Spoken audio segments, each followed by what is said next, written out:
Hello everybody, it's your girl Prush and I'm back with another video. Yes, I know this video is mad super duper late, but it's better to be late than not at all. So once again, y'all, don't forget to subscribe to the channel, like this video, all my videos. Don't forget to check my playlist. You will find Pvalley playlist, the Housewife review playlist. You will find Drag Race review playlist. You will find reviews and etc. on other type of shows and movies and just the other things I'll review right then and there in that playlist. Of course, don't forget to subscribe to my channel. Don't forget to like my videos, comment, share anywhere and everywhere you feel like people will like my stuff.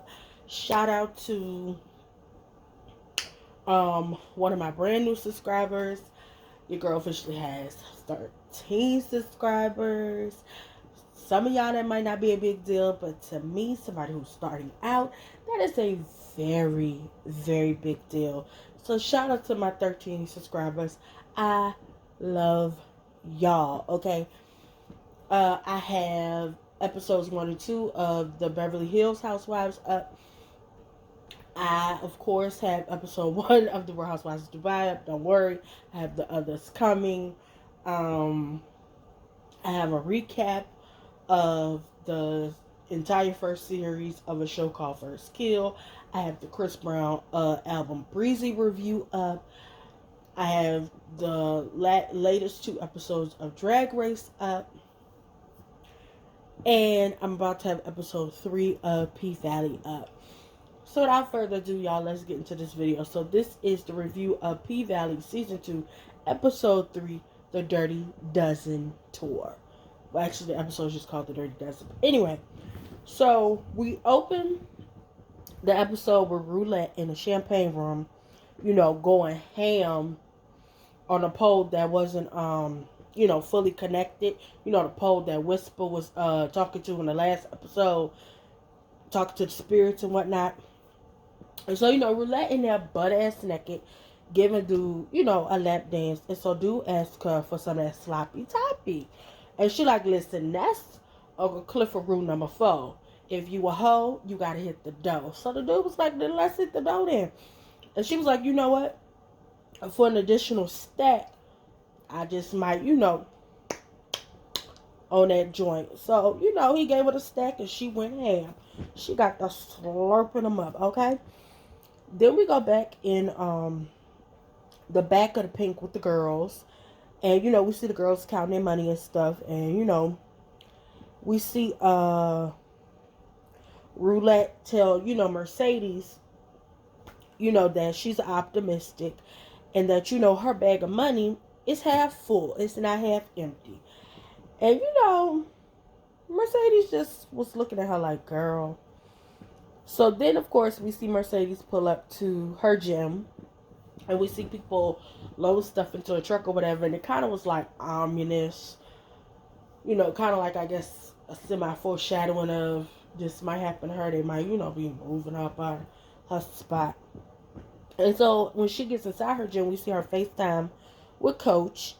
And, they're just talking about his team and stuff like that. And she asked him if the offer still stands, to be his kept woman or whatever the case may be. And so she says she'll only agree if, his wife is okay with the deal. And so they basically make plans for her to meet his wife. So then we see Terica, Mercedes' daughter, go down there to Patrice's church, to get her a prayer box. And so one of the workers, winds up calling Patrice over. And so then Patrice asked Terica what's she doing there. And, they exchange, I guess you could say, pleasantries where, Patrice was like Terica and Terica was like Patrice. And so then Patrice says to her, don't let this collar fool you. I will stump a mud hole in your ass and walk it dry. And so I was like, oh shit, Patrice. So then Patrice, after she basically cussed her out, Terica was like, hey, grandma. And of course, then Patrice asked her, why she need more than one boss. And what more than one box. And, Terica just said she needed for a neighbor. So Patrice tells one of her workers, to put, 4 boxes in the trunk after, she asked Terica where her mama at or whatever the case may be. And she told her she was at home to sleep. And, Patrice was like, sleep at 3 in the afternoon? And so then, we see Terica drive off after the exchange. So then we see Murder and the gang.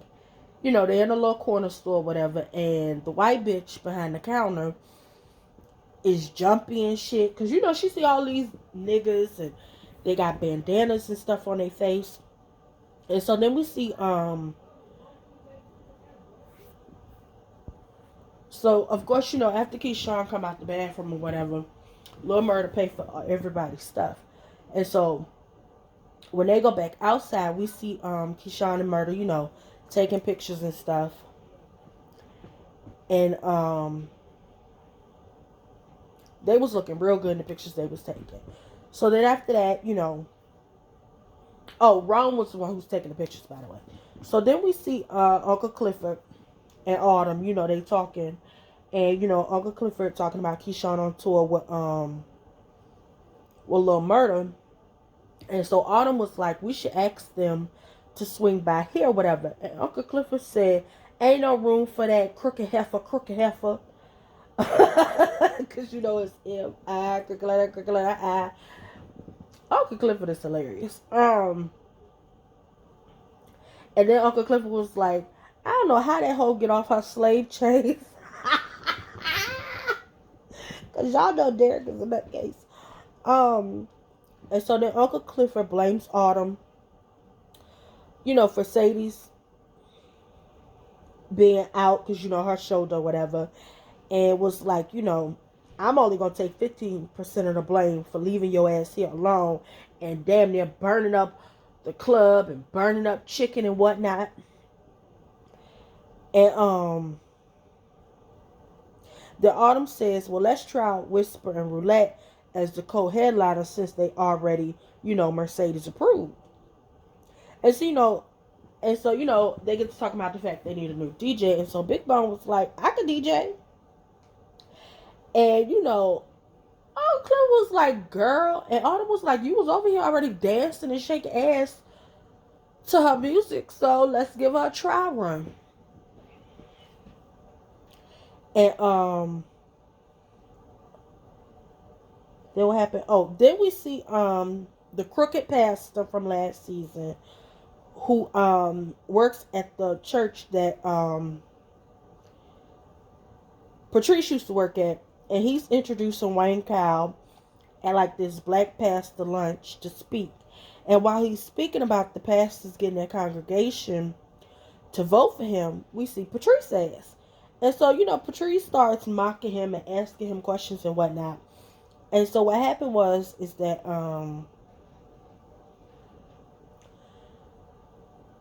Patrice was like, is that going to be your campaign slogan?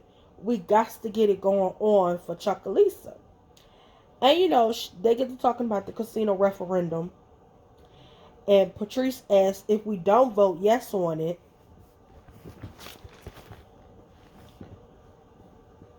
what does that mean? So, to spite her, the other pastor from Delta, whatever the name of the church is, says he'll talk to his flock parishioners into the vote.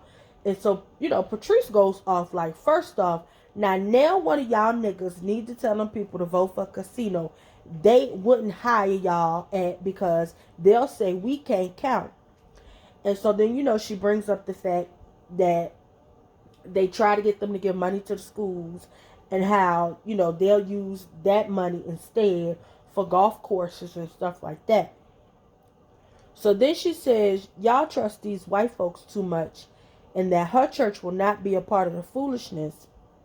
Well, she didn't say that, but basically, she was just saying her church not going to be a part of that foolishness. And before she leaves, she asks, who made the chicken? It's too damn dry. Like, Patrice was out there cutting up in her little pink outfit, honey. And Patrice is thick to the motherfucker. So then we travel to to a strip club in New Orleans called Club Beignet, where we see Big Frida is the host. And little sidebar, y'all. Sunday, when this episode came out, right? I had watched this episode and then I had went to a concert where Big Frida was at. And mind you, 2 days later, for Tuesday, the Beyonce song "Break My Soul" dropped. I was like, oh my god, I am loving all this Big Frida. Yes. So yeah, that was a little sidebar about why y'all didn't get this episode last week. Anyway, what was I at? Oh, so Big Frida was the host. And we see Keyshawn when they arrive at the club. We see Keyshawn had got chocolate covered strawberries. And Lil Murda asks Woody, where my strawberries at? And Woody was like, your ass is allergic. And then Murda says, well, where my strawberries and Benadryl at, nigga? So, we see Keyshawn and Rome on live or whatever, showing off her perks she got from Blue Guap or whatever. So then we see Keyshawn feed, Murda. She fake feeds Murda the strawberry. But Big T knocks it out her hand and was like, you don't want to see that nigga swell up. Big T is hilarious. Then we see Rome. He posts the picture of Keyshawn fake feeding fake feeding Murda the strawberries. And she freaks out because of her nutcakes at home. And Rome like, I doubt he followed Blue Guap, but if you want me to take it down, I will. And she was like, nah, it's fine. Because the picture was cute. Then we see Murda and Keyshawn perform Champagne, Campaign, Champagne, Campaign, Champagne, Campaign. That's my song. Let me tell y'all something. These songs they got for Lil Murda for season 2 is the shit. Oh yes, I love them songs. So we see them performing Champagne Campaign. And we get like this video montage of the song and like everywhere they're like on tour going.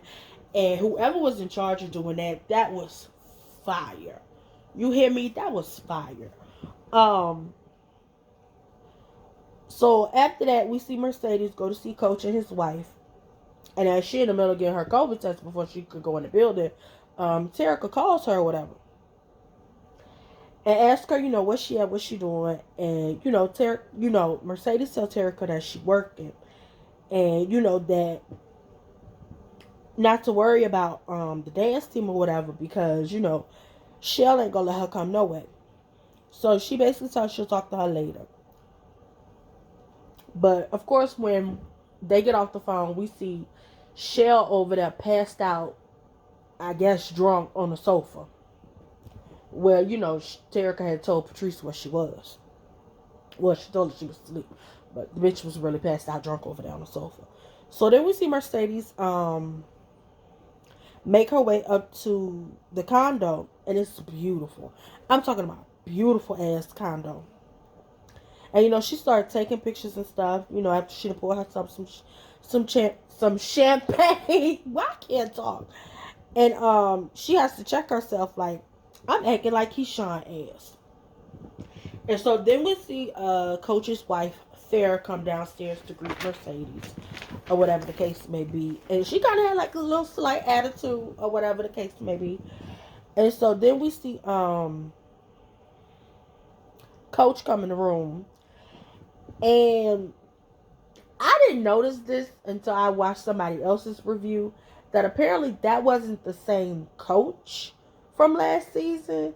So I might have to go back and rewatch the episodes Coach was in last season to see or not. Because Mercedes did make a comment about how, he looked different in the daylight versus the club. So I guess that was to let us know that wasn't the same actor playing the character of Coach. But yeah, so when Coach comes in the room or whatever, he has paperwork in his hand. And we find out that it's the contract and some NDAs. And, Farrah basically tell her, yeah, before we do anything, I need you to sign these papers. Okay? Then we see the gang at a bar in Memphis. And, we see Big T see somebody he know by the name of Pico, who happens to be an op. And Rome like, None of that shit, or whatever the case may be. We not doing none of that here. And so Wody was like, we good, ain't no beef. And then, when Teak walk off, him and Wody walk off to go find murder or whatever the case may be. Pico and his partner asked Rome if he murdered manager. And Rome was like, nah, I rep Mississippi. And Pico homeboy, like, that chocolate thing bad as fuck. And, murder keep him a bad bitch or whatever the case may be. And so Pico hating ass says, well, when his next mixtape drop, Trade Tales, you gonna owe me some money. And Rome was looking like, I know the fuck you like. Like, he had this look on his face like, Trade Tales. Nigga, is you saying what I think you saying? So yeah. Pico the op, and we don't fuck with him. Then we see Mercedes at the condo with Coach and Farrah. And she's admiring pictures on the wall of Coach. And Coach lets her know that Farrah took them back when she was quotation marks professional photographer. This is what Coach says. And Mercedes has to check him like, they look professional to me, you better recognize, nigga. And she compliments Farrah's photography skills. And they talk about just everything that happens because Coach winds up getting a phone call. So, they're talking about the arrangement and things like that. And, Farrah's like, I never met any of his side hoes before. And Sadie's like, I ain't no hoe. And Farrah like, you getting paid 10 G's a weekend and a condo to fuck my husband, right? And she was like, you got the better deal. Want to trade? Basically saying like, bitch, you get the better deal than I do. I don't even get that much money out that nigga. And that's my husband. And so then, they laugh. And Farrah asks Sadie's why she wanted her permission. And she says, I have integrity. And it's different. And Farrah says, what if I would have said no? And Sadie said, I would have respected your no. So then Coach comes back from his call, and he asks Sadie to do a little pole work before Farrah decides to leave. And at first Farrah was like no, and so Sadie's, she always ready for whatever. So she like, where I can plug my phone up at, and she sets her phone up, and the song by Tiana Taylor and Kehlani Morning, I think it's called, starts playing. And so Mercedes up there giving that pole all this work. That shoulder still bothering her, but she pushed through. And as she up there twirling and flipping and doing her pole work, you could see the pure amazement on Farrah's face and a little bit of like, she was like in a trance looking at Sadie's on that pole. So of course her dance set was interrupted by Terica calling her, but Sadie ignores it. And she continues her dance for Coach and Farrah. And then as Mercedes makes her way to Coach, we see Farrah get naked. And I was like, oh shit. So then we see Andre talking to his wife. And she tells him that she got him an offer at her dad's firm. At least I think that's what she said.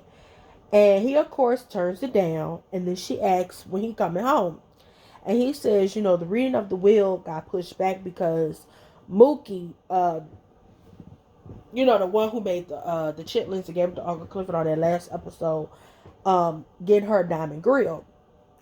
So, then Brittany gets called back to work and basically ends the call with him. So then we go back to the condo with Mercedes and Coach and them, and they basically in the middle of having a threesome on the base of the pole. And so then Mercedes' phone rings again, and so she answered it thinking it's Terica because it was her ringtone. So when she answers the phone, we hear Deputy Jesse Coon as voice, and he tells Sadie that Terica could go to jail for underage driving. And Sadie's like, Terica don't drive. And he was like, well, she in the driver's seat and the driver of the car, Shell, is pissy drunk in the back seat. So after that, we see Murder leaving the club. And his bitches all on him. And then we see Keyshawn on live. And so some girl is chasing Murder, calling his name. And she bumps, excuse me. She bumps into Keyshawn like, bitch, watch yourself. Well, Keyshawn says that to her. And then we see Pico hating ass try to holler at Shorty. Like, or whatever. And so Shorty was like, your name like not Lil Murder. And he was like, bitch, fuck you. And then Big T step in like, don't be disrespectful to the girl. And then Shorty gonna say, thank you, nigga feminist. And that shit was funny. She said, thank you, nigga feminist. Then Big T say, I suggest you get, what he said? I suggest you get on real before I have to bless your ass. Whatever he said. I think he said, I bet you better get on before I have to bless your ass. And then they start fighting after Pico hating ass say, bitch, you just say his type. So Rome and Keyshawn asses jump in the hearse. And Murder have to go and break up the fight between Big T and Pico hating ass. Pico at first did have like the best Teak, but Teak then got in there and started whooping his ass. So after that, Woody like, you trying to start a war, and Rome like, Teak big ass gonna need security, it look like. So after that, we see the girls at the Pink, watching Keyshawn's live or whatever. And I think it was the girl Toy who was like, Keyshawn brings foolishness everywhere she goes. So then we see Whisper and Roulette basically bonding in the bathroom or whatever and doing a line of coke together before they hit the stage. So of course, right before we see them on the stage, we see Uncle Clifford hit the stage, and baby, that pole work was everything. I was like, Uncle Clifford, you better get it. I forgot what Uncle Clifford's dance body double's name was, but he's actually the choreographer of all the dances and stuff we normally see on the pole. Shout out to him. I forgot his name. So then we see Big L waiting outside, and we see Gidget's ex-boyfriend. I want to call him Brody, but I don't think that's his name, but that's his new name. So we see Brody Finance show up, and he all distraught over Gidget, and he hugged Big L, and Big L like, nigga, you crying over a bitch? Come on here, we could go look at all this pussy up in here. Get the fuck off me. Big L cracks me up every episode. I swear to God. That nigga is hilarious. So then, Whisper and Roulette hit the stage. And, Big Bong playing the Whisper song featuring the Yin Yang Twins. Hello, mama, let me whisper, yeah. Y'all know how this song goes. Anyway. So then after that, we see Roulette come out. And they cut up on the pole. And, Roulette basically is getting it. So, of course, once she gets off the pole and she's basically on the stage, her Uncle Clifford, they make eye contact or whatever the case may be. Next thing we know, Roulette is showing her titties. And Big Bone wound up cutting Uncle Clifford mic off. Uncle Clifford was like, bitch, if you don't cut my mic back on, so I could cuss her out.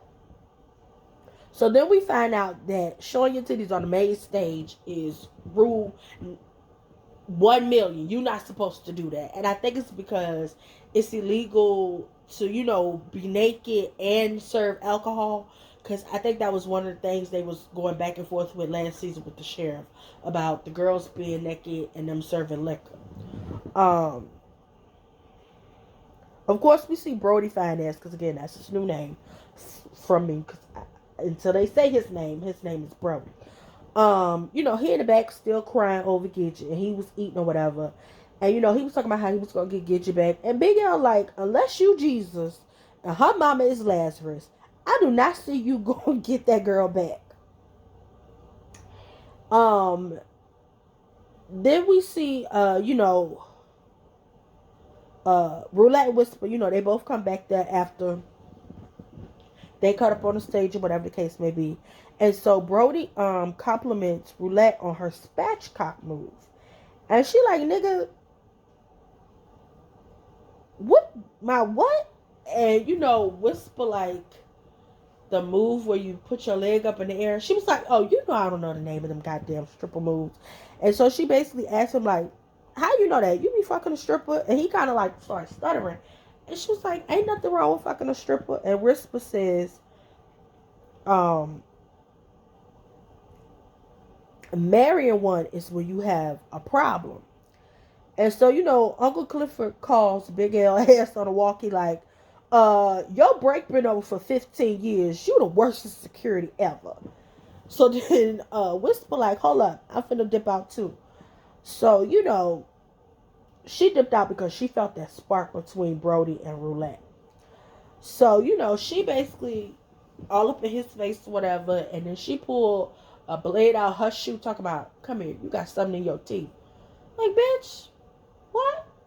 But they do make a cute little couple. Of course, we go back to Sadie's, and she over at Shell House giving this hoe a bath because she drunk as a skunk. And so they kind of have like this back and forth where Shell brings up that Sadie's and her dead nigga Cortez, and how, Mercedes developed her body early at 15, and she basically lied to Cortez and told him that she was 18 when she wasn't. And Sadie was like, you ain't never gonna let that go. And Shell, stupid ass, gonna say, you ruined my life. And Sadie's like, I ain't fuck myself. And Shell's like, oh, Cortez did. And Sadie was like, he the daddy. And my mama said he was gonna pay by taking care of her. But you had a chance to give her back after he died. But instead, you pretended to be a saint. And every time I asked for her, she was like, and every time I asked you, for my baby back, you said no. And so then we find out that Shell dumbass was following orders from her trifling dead husband, who asked her to look after Terica. And then Shell gonna say he probably knew you couldn't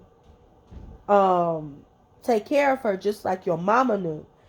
And proceeds to say, you think I want to stare in the face of his mistake every day? She was like, she wasted years being loyal to a dead man who wasn't loyal to her when he was alive. And the whole time they was having that conversation, Terica was on the outside of the bathroom door and she heard everything. And we see her just standing there with tears coming down her face. And that shit broke my heart. Had it been me, I think I'd have slapped the dog shit out of shit. If it was me, I'd have slapped the dog shit out of shit. So, then we see Autumn get a text from Andre still asking about the offer. And Uncle Clifford like, you gonna turn blue waiting on 10 million. And Autumn like, if we could get 10 mil.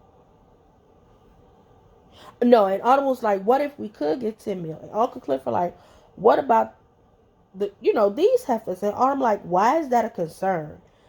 And Uncle Clifford like, well, if we get 10 mil, I know I get 3.1 million myself. And Autumn like, well, look. Autumn was like, well, look at you. You really are good at math. And they click their heels together and laugh.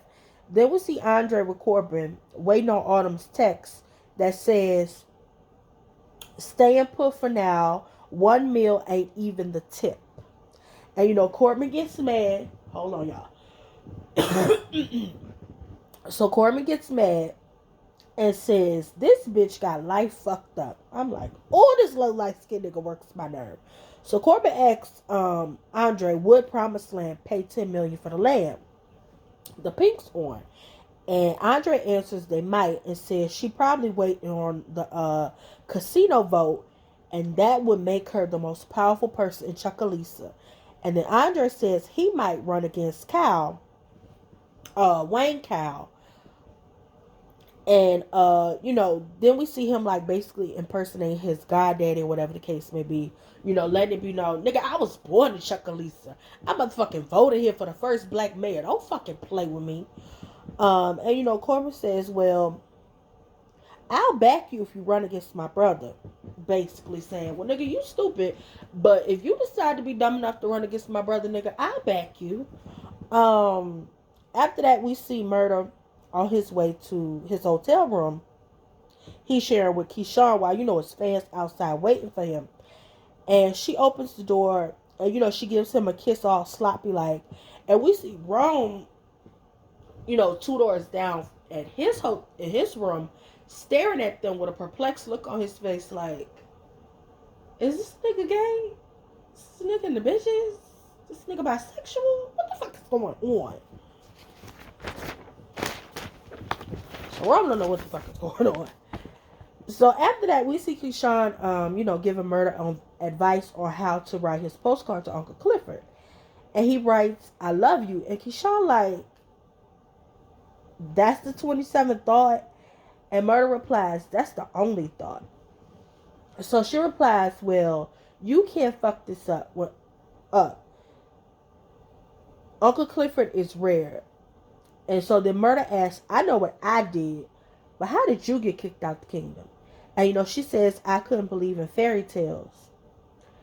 And then, we see this playful, like, friend moment between them and realize that, Keyshawn and Murder have a really nice friendship.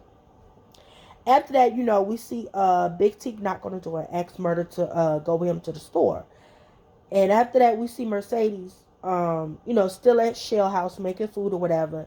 And so Terica asks her about being a teen mom or whatever, sleeping with her dad. And so she asks if she loved him. And, Mercedes says yes. And then she asks if her dad, loved her. And, Mercedes says she's not sure. And, she asked her, about having her or whatever. And so Mercedes was like, she was happy to, have Terica, but unfortunately Patrice told her to give her away. And, Mercedes explains that there was, nobody was going to, give a stripper back their baby or whatever the case may be. Because Terica said something to the effect, you wasn't always 15. And so, Terica, have this like disappointed, disgusted look on her face. And she says, there's always going to be an excuse. And, she leaves to go to bed or whatever. After that, we see Teak and Murder outside drinking and smoking. And, Teak says, I surprised you ain't hit Keyshawn yet. And Murder like, I ain't her type. And, Teak was like, what that mean? And so Murder was like, she like them how I like my forces. Crispy and white. And they both start laughing. And, Teak apologizes for the fight with Pico punk ass. And, they start reminiscing about prison. And how, Teak had saved Murder's life when he got shanked. And how, when he went to the hole, Murder sent him, his rhymes and stuff helped keep him sane while he was in the hole. Because, being in the hole, he was like in a really dark place or whatever. And I know a lot of people have been like alluding to the fact that they may have had like a relationship in prison. I'm not really getting that vibe, in all honesty. I just feel like they homies. And I feel like Teak knows that Murder is like gay or whatever. I'm not like, we could get that in the next few episodes that they used to fuck around. But I'm just saying, me personally, I don't get that vibe. So after that, we see Patrice having church or whatever, and we see Wayne Cow ass and Jesse Coon ass show up to serve her paper saying she violated the social distance order, that the interim mayor put out. And so then she says to him, if I mess with the wrong neighbor, you done fuck with the wrong bitch. And I'm like, ooh, Patrice finna fuck you up. Because that bitch is evil. And ain't nothing worse than an evil bitch who loves Jesus. I'ma just let you know that now. Ain't nothing worse than an evil bitch who loves Jesus. If you watch the movie The Fighting Temptations, you know what an evil bitch who loves Jesus look like. Y'all know what an evil bitch who loves Jesus look like. Pauline was an evil bitch that loved Jesus. Patrice is an evil bitch that loved Jesus. You don't fuck with it. So after that, we see Uncle Clifford get the postcard for Murder that says, "You look beautiful in red." And when Uncle Clifford goes to sit down in her vanity, we see that Little Murder had been sending her postcards from every stop on the Dirty Dozen tour. And so Al Green was playing or whatever. So then as the episode ends, we see Roulette basically tricking. And as she's getting out of her tricks card, she sees Big L and Brody, loading the pills, boxes of pills and stuff. And so they wind up dropping one of the boxes or whatever. And, they're just, everybody just staring at each other. And, Roulette just get them a wink and walk off. So it's like, you keep my secret, I keep your secret. I don't know if they saw her get out the car or not, but I feel like that's what that wink meant. It's like, I see you, I got you. So that was my review on episode 3 of season 2 of Pvalley. This was a damn good episode. What I will say is, like I said, I don't get the whole they used to mess around vibe from Teak and Murder, but again, I've been wrong because I thought Teak was gonna be the op. Come to find out he the homie.